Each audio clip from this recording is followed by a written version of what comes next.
주님의 은총과 평화가 수요일 저녁 이 자리에 나온 모든 성도님들 가운데 가득하기를 소망합니다.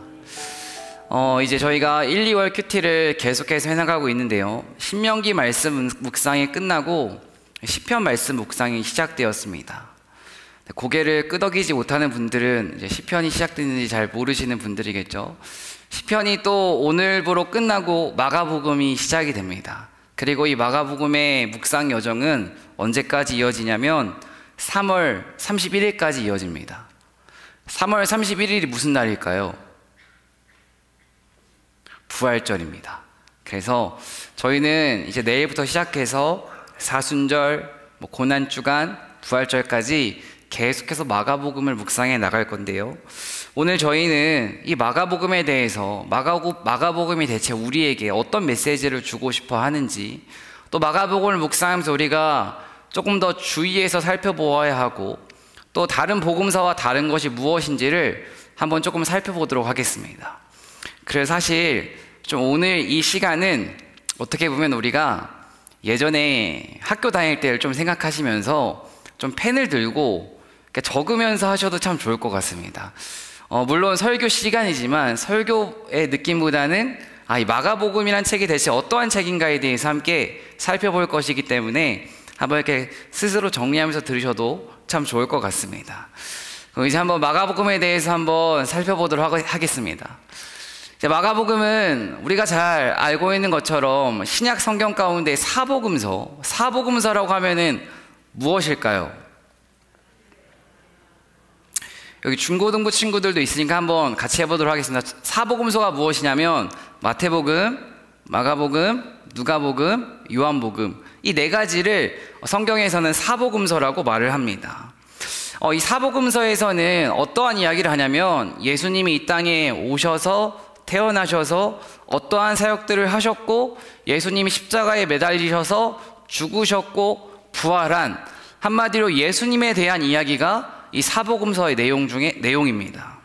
그런데 이 사복음서마다 이 예수님에 대한 이야기가 똑같이 기록되어 있지만 이 사복음서를 기록한 사람이 다 다르기 때문에 각각 시선이 다른 채로 이 사복음서는 기록되어 있습니다. 한번 초상화를 좀 생각해 보고 싶은데요, 저는 그림을 정말 못 그리는데, 그림을 잘 그리는 사람들은 인물을 그릴 때 그림자나 이런 것들을 자세하게 살펴보고 어떻게 보면 되게 잘 그리죠. 그런데 똑같은 인물을 이렇게 놓고 그릴지라도 4명의 그림을 그리는 사람이 있으면 아마 보는 시선이나 각도에 따라서 그 인물이 어떻게 그려지는가는 다 다를 것입니다. 그것처럼 이 사복음서도 동일합니다. 똑같은 그 예수님이라는 인물에 대해서, 예수님이라는 사람의 생애에 대해서, 또 그분의 사역에 대해서 기록을 해놓은 책이지만 각각 다른 시선과 관점으로 예수님을 바라보았기 때문에 책마다 강조하는 게 다르다는 것입니다. 간단하게 제가 조금 표로 한번 정리를 해보았는데요, 죄송해요, 너무 작죠? 제가 이 마태복음, 마가복음, 누가복음, 요한복음, 그냥 간단하게 조금 핵심만 짧게 말씀드리자면, 이제 마태복음의 내용에서 강조하는 게 무엇이냐면, 마태복음은 유대인을 향해서 쓴 책이기 때문에 왕이신 예수님에 대해서 강조를 하고, 또 예수님의 복음, 교회를 세우시고 죄를 용서하시고 죽음의 권세에서 우리를 구원해 주신 것, 그것에 대해서 강조하고 있습니다. 마태복음의 책을 어떠한 특징이 있냐라고 하면 신학적으로 가장 짜임새가 있는 구조라고 표현할 수 있습니다. 또 마가복음에서는 어떠한 것을 강조하냐면 고난받는, 마가복음 하시면 고난, 순환, 고통, 실패, 연약함, 모호함, 이 단어를 기억하시면 됩니다. 다른 복음서에 비해서 굉장히 고난에 대해서 강조하고 있는 책이 바로 마가복음입니다.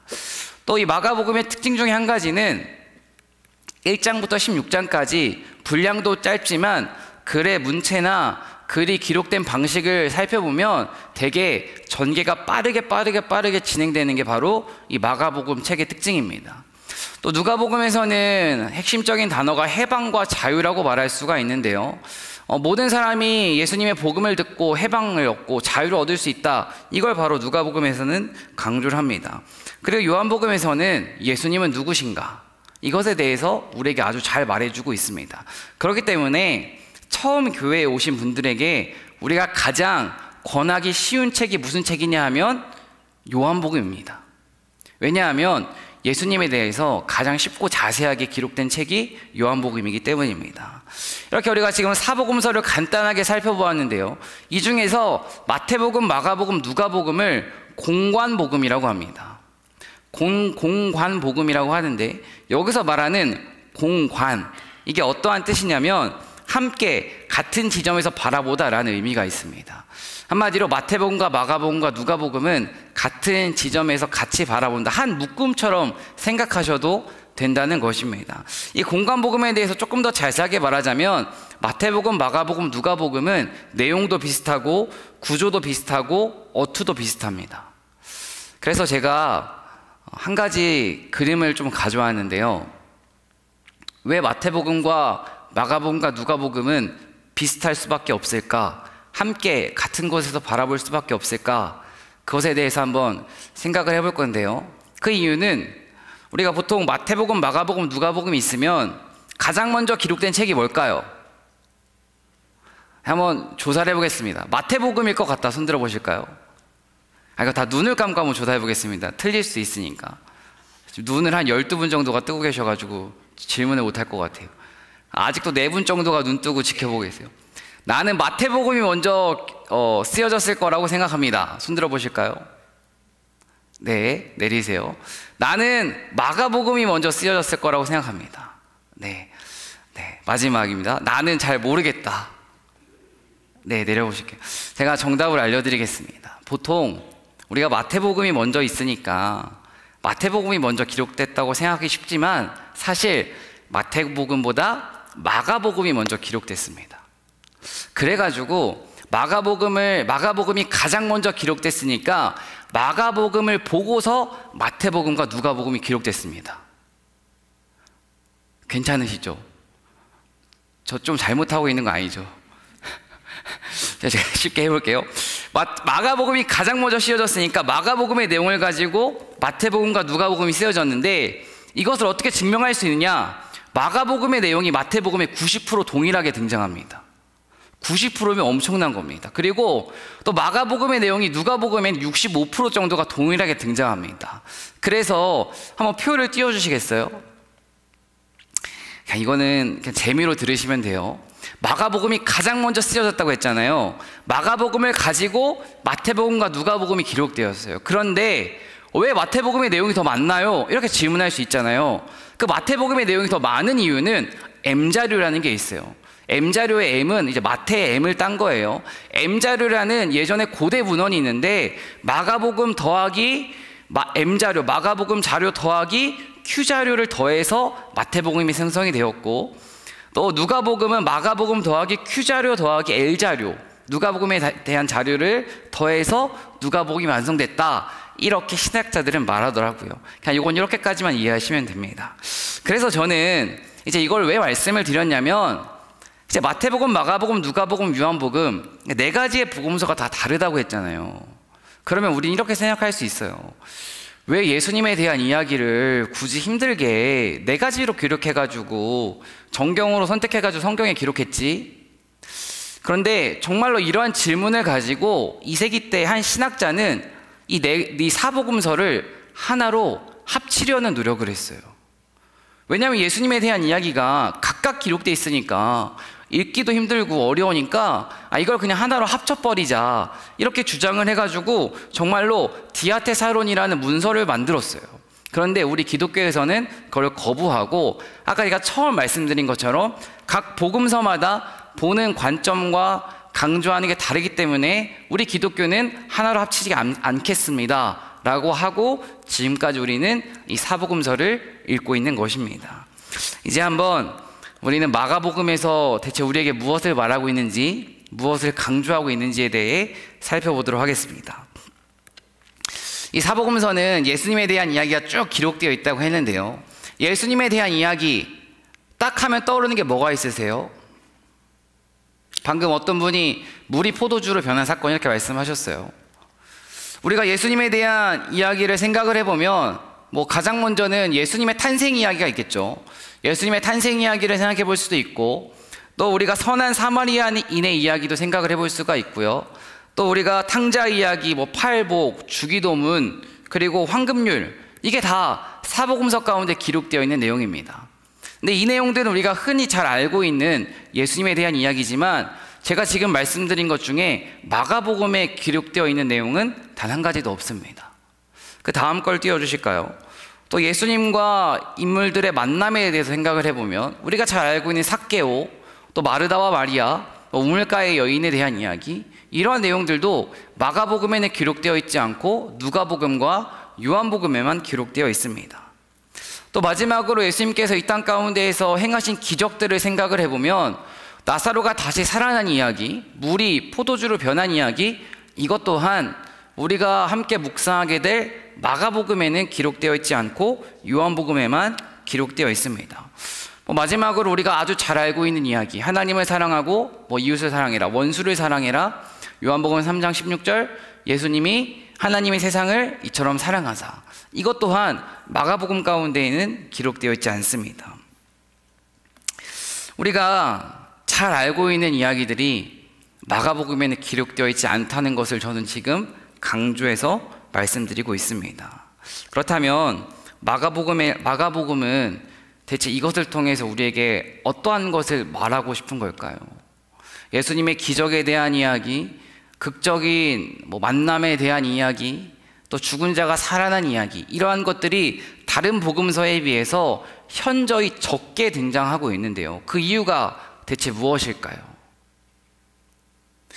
아까 제가 처음에 마가복음에 대해서 말씀드리면서 마가복음을 딱 생각하면 제가 이러한 단어를 기억하셔야 됩니다. 혹시 기억이 나세요? 마가복음은 고난과 연약함과 실패, 순환, 모호함에 대해서 강조하는 책이라고 했습니다. 한마디로 마가복음에서 우리에게 강조하고 싶은 것은 예수님에 대한 기적이나 영광에 대한 이야기가 아니라 예수님의 고난과 십자가와 죽음, 그리고 그 고난의 십자가를 따라가야 하는 인간들의 삶, 제자들의 삶, 이것을 강조하고 있기 때문에 우리가 어찌 보면 잘 알고 있는 그러한 이야기들이 마가복음에는 다른 복음서에 비해서 현저하게 적게 등장하고 있습니다. 사랑하는 성도 여러분, 사실 이 마가복음이라는 책은 19세기 이전까지는 별로 주목받지를 못했습니다. 그 이유가 무엇이냐면 정말로 우리 또한 영광이나 기적이나 이러한 것들을 더 매력적으로 생각했기 때문에 어떻게 보면 신학적으로도 마가복음은 19세기 이전까지는 큰 주목을 받지 못했고 매력적으로 여겨지지 못했습니다. 그런데 우리가 기억해야 되는 것은 무엇입니까? 세상 나라의 질서와 하나님 나라의 질서는 정반대라는 것입니다. 세상은 영광, 높아짐, 기적 이러한 것을 좋아지지만 하나님은 영광과 높아짐, 기적보다 낮아짐과 죽으심과 포기하심과 희생과 섬김을 통해서 이 땅 가운데 하나님 나라, 천국을 허락하신 줄로 믿습니다. 그래서 우리가 마가복음의 가장 중심 구절 하나를 꼽으라면 무엇을 꼽아야 하냐면 마가복음 10장 45절 말씀입니다. 다시 한번 함께 읽어보도록 하겠습니다. 함께 읽겠습니다. 인자가 온 것은 섬김을 받으려 함이 아니라 도리어 섬기려 하고 자기 목숨을 많은 사람의 대속물로 주려 함이니라. 여기서 우리가 핵심적으로 여겨야 되는 단어는 섬김과 대속물이라는 단어입니다. 그러니까 마가복음의 핵심적인 단어는 섬김과 대속물, 한마디로 예수님께서 이 땅에 오신 이유는 높아지고 무엇인가를 누리고 영광을 얻고자 오신 게 아니라 섬기러 오셨다. 이것이 가장 핵심적인 단어고요. 또 한 가지는 예수님이 이 땅에 오신 이유는 그 섬김을 통하여서 본인이 어디에 올라가서 정치적으로 성공하고 큰 자리에 앉아서 부귀영화를 누리려고 하신 것이 아니라 대속물, 아무 죄가 없지만 인간의 죄를 대신해서 죽기 위해서 이 땅에 오셨다. 그게 바로 마가복음에서 우리에게 핵심적으로 말하는 것입니다. 지금까지 전체적으로 사복음서와 마가복음의 큰 흐름에 대해서 살펴보았는데요. 지금부터는 정말 이제 마가복음의 저자, 마가복음은 누가 썼는지, 언제 기록되는지, 왜 기록되었는지, 마가복음에서 강조하는 건 무엇인지를 한번 짧게 살펴보도록 하겠습니다. 첫 번째입니다. 마가복음은 누가 기록했을까요? 아까 제가 말씀드렸죠. 마가복음은 죄송해요. 아까 제가 말씀드리지 않았어요. 아까 제가 순서에 대해서 말씀드렸어요. 아까 제가 마태복음보다 마가복음이 먼저 쓰였다고 했어요. 마가복음은 누가 기록했냐면, 우리가 흔히 생각할 수 있는 건 마가라고 생각을 하기가 쉬운데요. 엄밀히 말하면 마가복음은 익명의 저자가 기록했습니다. 그러니까 신학자들이 여러 문헌들을 통해서 마가가 기록했을 것 같습니다. 그 중에 가장 퍼센테이지가 높은 게 마가입니다 라고 얘기를 할 뿐이지, 정확하게 누가 기록했는지는 성경 가운데 기록되어 있지 않습니다. 그래서 우리가 마가복음을 생각하면 마가가 기록했다고 생각하기 쉬운데요. 그렇다면 우리가 왜 마가라고 신학자들이 추측을 하는지 한번 그 이유에 대해서 한번 생각을 하고 살펴보도록 하겠습니다. 고대 문헌 가운데에 파피아스라는 기독교 지도자가 있었습니다. 파피아스라는 기독교 지도자는 2세기에 살았던 사람이니까, 예수님이 죽으신 지 얼마 안 된 시대니까 입술로 전해진 이야기를 통해서, 또 기록된 문서를 통해서 예수님 시대에 관한 이야기들을 많이 들었을 것입니다. 그런데 그 사람이 이 마가복음에 대해서 어떻게 기록을 해놓았냐면, 제가 한번 읽어보도록 하겠습니다. 마가복음에 관한 파피아스의 증언이라는 문서가 있는데요, 그걸 보면 이렇게 기록되어 있습니다. 장로는 또한 다음과 같이 말하곤 했다. 베드로의 해석자였던 마가는 예수가 말씀하시고 행하신 것을 기억나는 대로 모두 다 주의 깊게 기록하였지만 순서대로 기록하지는 않았다.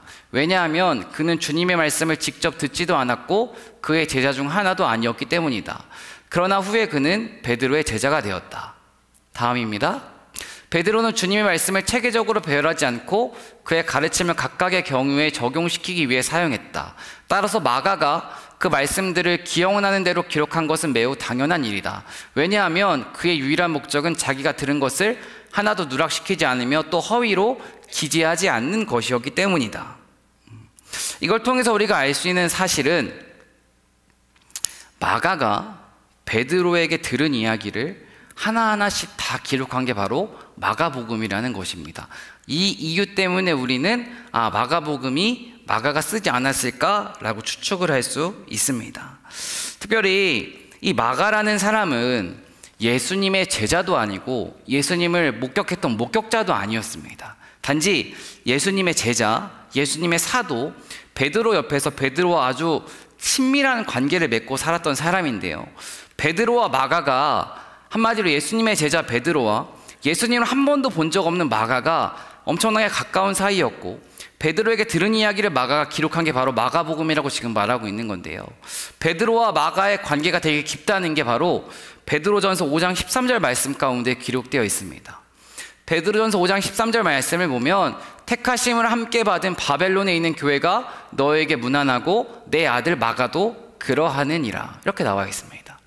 이걸 통해서 우리가 무엇을 알 수 있냐면, 지금 베드로가 마가를 향해서 무엇이라고 말하고 있습니까? 아들이라고 말하고 있습니다. 진짜 아들은 아니지만 정말로 아끼는 제자이기 때문에 아들처럼 여기는 것입니다. 이렇게 베드로와 마가는 엄청나게 깊은 관계였고, 마가는 사도가 아니었지만, 제자가 아니었지만 정말로 깊은 관계를 맺고 있던 스승 베드로 옆에서 베드로를 통해서 예수님에 대한 이야기, 또 예수님의 제자들에 대한 이야기, 예수님의 십자가에 대한 이야기를 보고 들은 것을 잘 기록한 게 바로 마가복음이라는 것입니다. 그래서 저 또한 마가복음은 그래도 마가가 기록했다는 것에 저는 동의를 합니다. 여기까지 우리가 마가복음은 누가 기록했을까 생각을 해보았고요. 두 번째로, 마가복음은 언제 어디서 기록되었는가 한번 저희가 같이 생각을 해보도록 하겠습니다. 마가복음은 첫 번째로 기록된 복음서라고 했는데요, 마가복음이 기록된 시기를 크게 신학자들은 베드로와 제자들과 사도 요한이 죽고 난 뒤 AD 60년경이라고 예상을 합니다. 그리고 이것이 기록된 장소는 로마라고 주로 이야기를 하는데요, 우리가 이렇게 교회에서 이렇게 설교를 듣거나 또 성경 공부를 할 때 주후 60년, AD 60년에 대한 이야기가 나오면 반드시 우리가 기억해야 되는 사건이 있습니다. AD 60년경에 어떠한 사건이 있었냐면 그때 당시에 로마 황제가 네로였는데요. 네로가 예수님을 믿고 있는 기독교인들을 엄청나게 핍박했던 사건이 바로 60년경에 일어났습니다. 그래서 기독교 10대 박해 사건 중에 한 가지가 바로 이 시기에 일어났습니다. 제가 이 네로 황제의 기독교 박해에 대해서 잠시 이야기를 하겠습니다. 네로 황제가 기독교를 엄청나게 크게 박해했는데 이 네로 황제의 기독교 박해는 AD 64년부터 68년까지 4년 동안 이어졌다고 합니다. 그런데 네로 황제가 기독교인들을 핍박하게 된 그 이유가 참 좀 어떻게 보면 어처구니가 없습니다. 그때 당시에 로마는 지금 우리 한국은 이렇게 뭐 춘천만 생각을 해보아도 동으로 이렇게 춘천이 구분되어 있잖아요. 근데 이 시대 당시에 로마는 구역으로 이렇게 도시가 나누어져 있었다고 합니다. 혹시 프랑스를 가보신 분들은 프랑스도 구역으로 도시가 나누어져 있습니다. 그것처럼 이때 당시에 로마는 14구역으로 도시가 나누어져 있었는데요. 그때 당시에 어떠한 실수로 인하여서 불이 났다고 합니다. 불이 나서 그 14개 구역 중에서 4개 구역을 제외하고 모든 구역이 타버렸습니다. 한마디로 도시의 절반 이상이 타버린 것입니다. 근데 그때 당시에 그렇게 불이 나고 나서 어떠한 소문이 돌았냐면 네로 황제가, 로마 시민들이 이렇게 말을 했습니다. 네로 황제가 본인이 도시를 재정비하고 싶어서, 본인이 살고 있는 그 궁전을 다시 만들고 싶어서 명목이 없으니까 일부러 불을 질러서 다 태워버렸다. 이러한 소문이 나기 시작했습니다. 그럼 이러한 소문을 듣고 있는 그 네로 황제 입장에서는 민심이 이렇게 좋지 않으니까 저절로 본인의 왕권이 흔들렸을 겁니다. 그러다 보니까 이걸 어떻게 극복할까 하다가 그때 당시에 초기 기독교인들이 로마 안에서도 영향력을 끼치고 있었는데 다양한 신을 믿어도 된다고 했던 그 로마에서 유일 신만 믿어야 된다고 했던 그 그리스도인들은 늘 눈에 걸림돌처럼 여겨지는 인물들이었습니다. 그래서 네로 황제가 시민들이 지금 좋아하지 않는 그 무리가 그리스도인들이니까 저 사람들한테 이 불이 났다는 그거를 책임을 떠넘기자, 이렇게 해가지고 그리스도인들을 다 잡아서 핍박하기 시작했습니다. 그때 핍박하는 그 사진이 하나 있어서 제가 가져와 봤는데요. 자세히 보이지 않으실 수도 있지만 여기 오른쪽에 보면 십자가에 사람들이 매달려 있고 특별히 이렇게 몸이 칭칭 감겨 있습니다. 지푸라기 같은 거에. 그리고 밑에 불이 있는데요. 이게 뭐냐면 이때 당시에 기독교인들이 처형했던 방법입니다. 밤이 되면 기독교인들의 몸에 석청, 석유 같은 거를 다 붓고 이렇게 십자가에 매달았습니다. 그리고 불을 질렀습니다. 왜 밤에 불을 질렀냐? 밤에 불을 지르면 주변이 밝아지잖아요. 그러니까 한마디로 지금으로 치면 밤에 이렇게 빛을 밝혀주는 이렇게 형광등 같은 역할을 하기 위해서 이렇게 끔찍하게 기독교인들을 박해했습니다. 그리고 또 십자가에 매달아 죽이는 방법, 우리가 잘 알고 있는 그것처럼 방법해서 죽이기도 했고요. 또 한 가지는 그리스도인들의, 기독교인들의 몸에다가 동물 가죽을 이렇게 다 이렇게 실로 꼬맸다고 합니다. 그러니까 사람의 몸에다가 동물 가죽을 이렇게 다 입혀가지고 실로 꼬매고 이렇게 맹수들의 먹이로 잡아먹히게 하면서 초기 기독교인들을 박해했다고 합니다. 제가 지금 이렇게 로마 시대 가운데 기독교인들이 네로 황제에게 엄청나게 큰 핍박을 받았습니다 라고 말을 하고 있는데요. 그 이유가 뭐냐면 마가복음은 사실은 이 사람들을 위해서 기록된 책이기 때문에 지금 제가 마가복음이 기록된 그 시기에 대해서 자세하게 말씀드린 것입니다. 세 번째, 마가복음은 누구를 위해 기록되었는가? 방금까지 우리가 살펴보았던 초기 로마에 있던 그리스도인들, 한마디로 로마에서 핍박받고 있는 그리스도인들을 위해서 쓰여진 책이 바로 이 마가복음이라는 책입니다. 이것에 대해서 우리가 함께 살펴볼 수 있는 말씀 구절이 하나 있는데요. 마가복음 13장 10절부터 13절까지 말씀입니다. 한번 함께 교독하도록 하겠습니다. 함께 교독해 보겠습니다. 먼저 복음이 모든 민족에게 전파되어야 한다. 너희를 끌고 가서 넘겨줄 때에 너희는 무슨 말을 할까 하고 미리 걱정하지 말아라. 무엇이든지 그 시각에 말할 것을 너희에게 지시하여 주시는 대로 말하여라. 말하는 이는 너희가 아니라 성령이시다. 형제가 형제를 죽음에 넘겨주고 아버지가 자식을 또한 그렇게 하시고 자식이 부모를 거슬러 일어나서 부모를 죽일 것이다. 너희는 내 이름 때문에 모든 사람에게서 미움을 받을 것이다. 그러나 끝까지 견디는 사람은 구원을 받을 것이다. 아멘. 마가복음이 왜 기록되었는가? 고난당하고 있는 초기 기독교인들에게 고난당하고 있는 순환을 겪었던 그 예수님의 모습을 제시해주면서 고난 가운데에서 용기를 잃지 말아라, 그 이유를 가지고 기록된 책이 바로 마가복음입니다. 그러면 제가 지금 말씀드린 초기 기독교인들에게 용기를 주기 위해서 이 책이 기록되어 있다고 했는데요, 네 번째는 마가복음이 왜 기록되었는가입니다.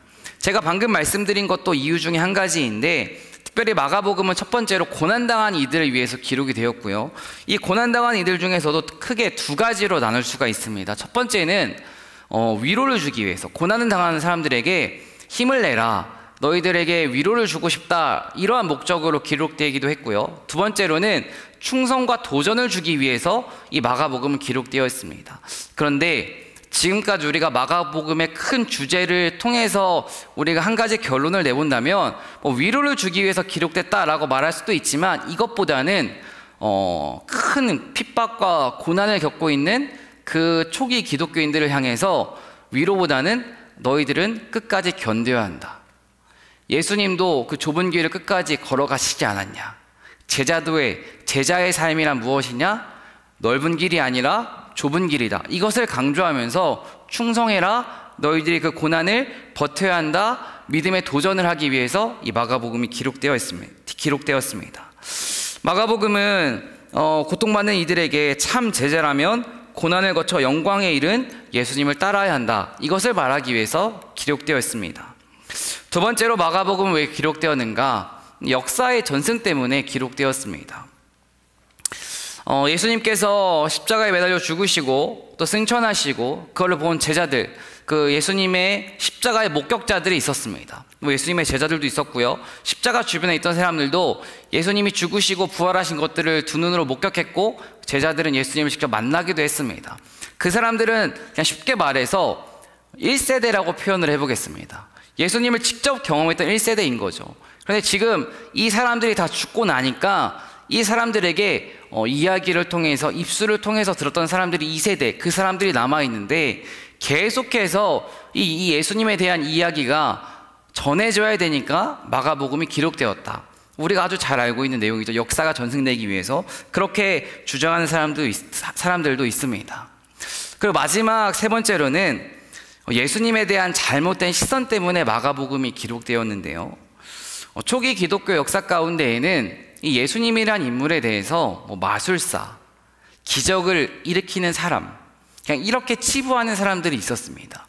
그들에게 이 예수님이라는 존재는 마술사도 아니고 단순하게 기적을 일으키는 존재가 아니라 정말로 하나님이 이 땅에 보내신 유일한 구세주, 왕, 메시아다, 이걸 강조하기 위해서 마가복음이 기록되어 있었습니다. 여기까지 함께 살펴보았고요, 이제 절반을 다 넘어왔습니다. 저도 사실 준비할 때에는 옛날에 공부했던 것들을 다 끄집어내가지고 이렇게 어떻게 하면 30분 내에 할 수 있을까 막 해보았는데, 생각보다 예전에 공부를 더 열심히 했어야 되지 않았을까라는 생각이 드네요. 이제 마지막으로 마가복음의 신학 주제에 대해서 한번 생각을 해보도록 하겠습니다. 그러니까 마가복음의 신학 주제는 무엇인가? 이게 바로 어떻게 보면 우리가 지금 우리의 삶의 자리 가운데에서 어떻게 하면 우리의 삶에 더 이 마가복음을 더 잘 적용할 수 있을까? 가장 현실적으로 우리에게 적용되는 내용이 바로 이 다섯 번째일 것입니다. 첫 번째는 마가복음은 예수님에 대해서 매우 인격적으로 묘사하고 있습니다. 예수님께서 성육신 하셔서 이 땅에 오셨다는 것은 다 알고 계시죠? 성육신 하셨다는 것은 예수님께서 신의 몸을 입고 있지만 인간의 몸으로 이 땅에 오셔서 신이지만 인간처럼 울고 웃고 짜증내고 화냈다는 것을 의미합니다. 그런데 사복음서 중에서 마가복음이 다른 복음서에 비해서 현저히 많게 그 예수님의 인간적인 모습들, 울고 분노하시고 피곤해하시고 연민을 느끼시고 사랑하시고 배고픔을 느끼시는 것, 이러한 감정들을 아주 세세하게 기록해 놓았습니다. 그래서 마가복음은 사복음서 중에서 예수님의 가장 인간적인 모습을 잘 보여주고 있습니다. 그렇다면 이제 마가복음을 묵상할 때 그 예수님의 인간적인 모습, 이게 왜 우리한테 중요할까요?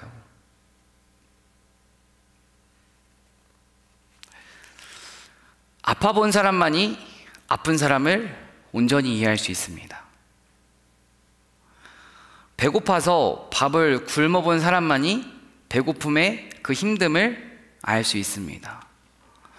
책을 사고 싶은데 책값이 없어서 책값을 벌기 위해서 일을 해봤던 사람만이 책을 사는 게 얼마나 소중한지 알 수 있습니다. 당장 내일 어떻게 살아가야 하나 이러한 것들을 겪어본 사람만이, 고통을 겪어본 사람이 한마디로 고통을 더 잘 이해하기 쉽다는 것입니다. 예수님께서는 인간의 고통을 친히 경험하셨습니다. 또 우리가 흔히 겪고 있는 분노와 짜증과 슬픔과 눈물, 기쁨 이러한 감정들을 예수님도 동일하게 느끼셨습니다.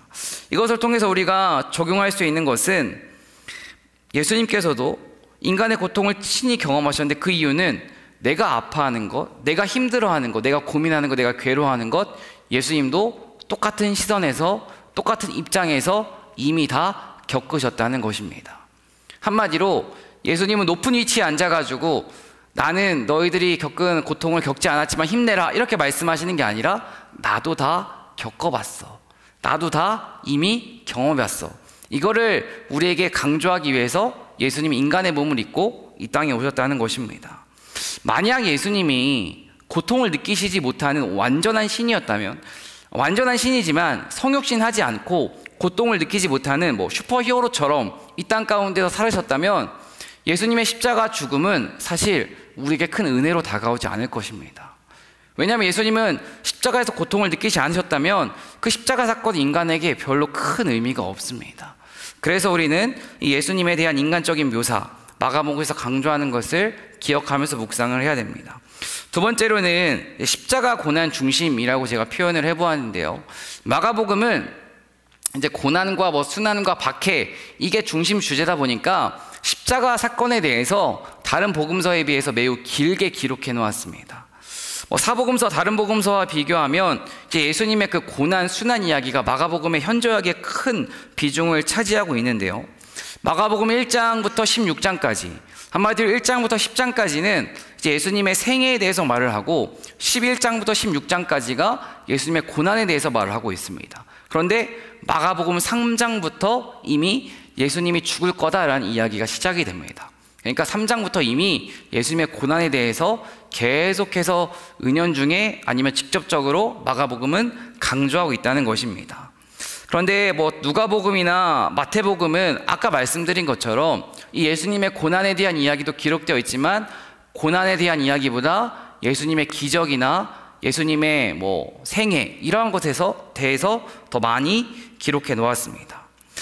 세 번째로 마가복음을 통해서 우리가 기억해야 되는 것은 제자도, 십자가의 흔적에 대해서 우리가 기억을 해야 됩니다. 제자도라는 단어를 들어보셨을 텐데요.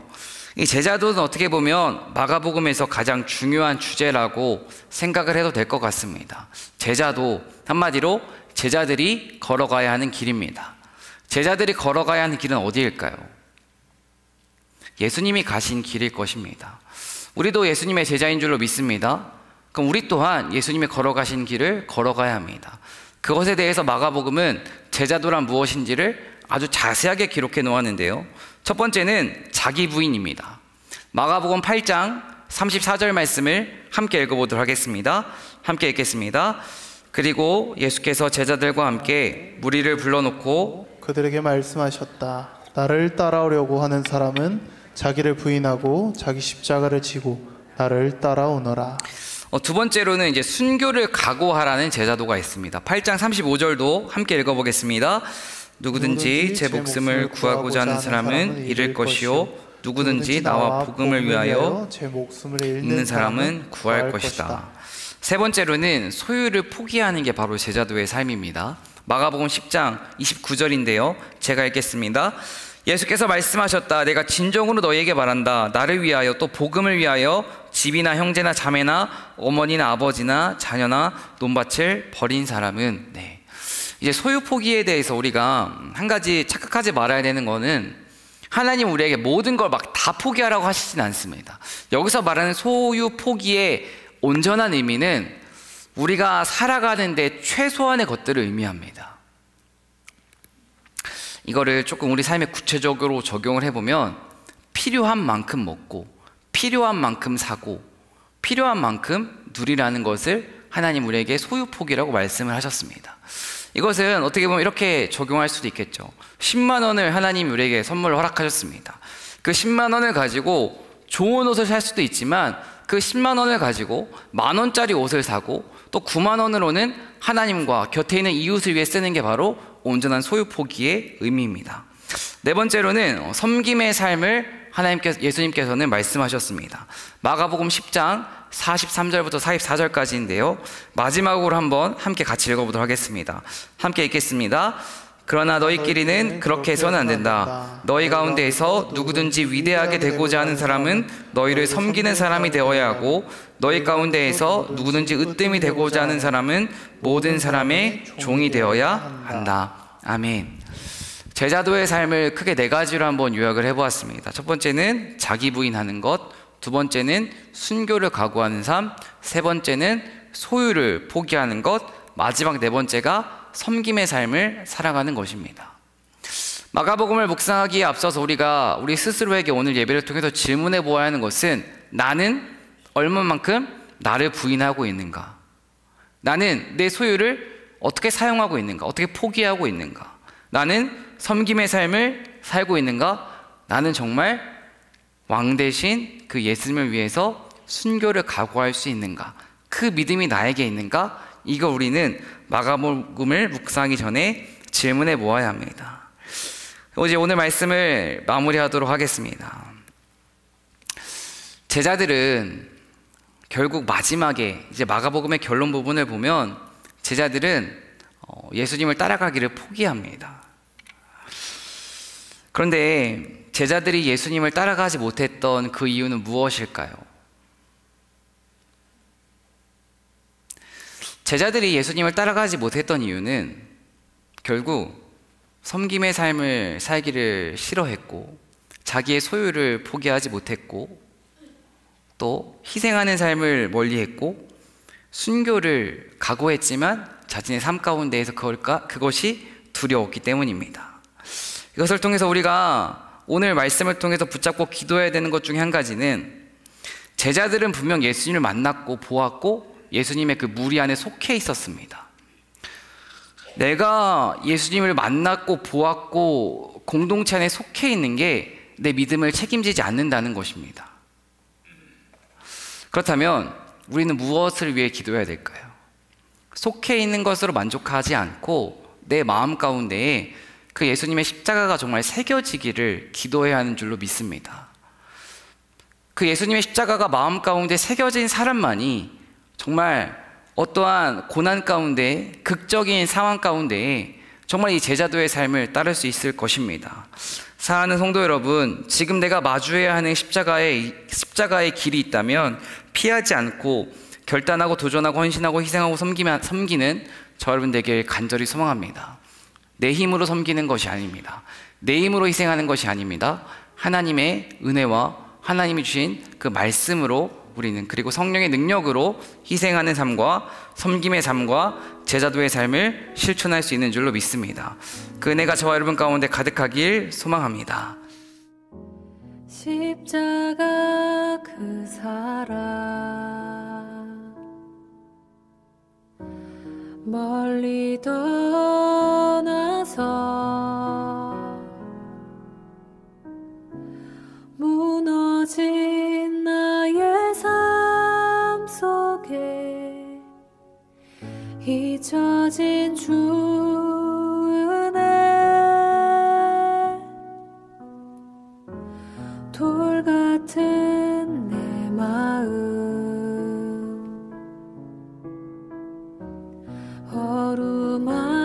어루만지사 다시 일으켜 세우신 주를 사랑합니다. 주 나를 보호하시고 날 붙드시리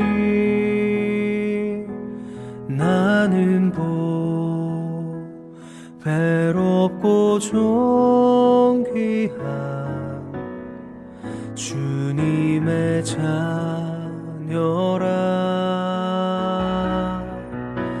주 너를 보호하시고 널 붙드시리. 너는 배롭고 존귀한 주의 자녀라.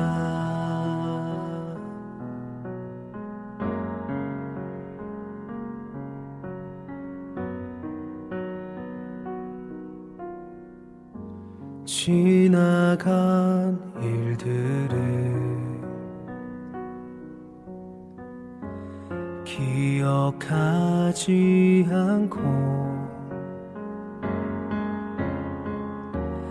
이전에 행한 모든 일 생각지 않으리. 사막의 강물과 길을 내시는 주, 내 안에 새 일을 하신 주만 바라봅니다.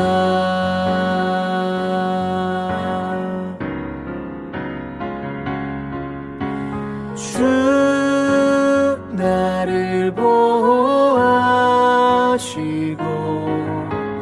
날 붙드시리. 나는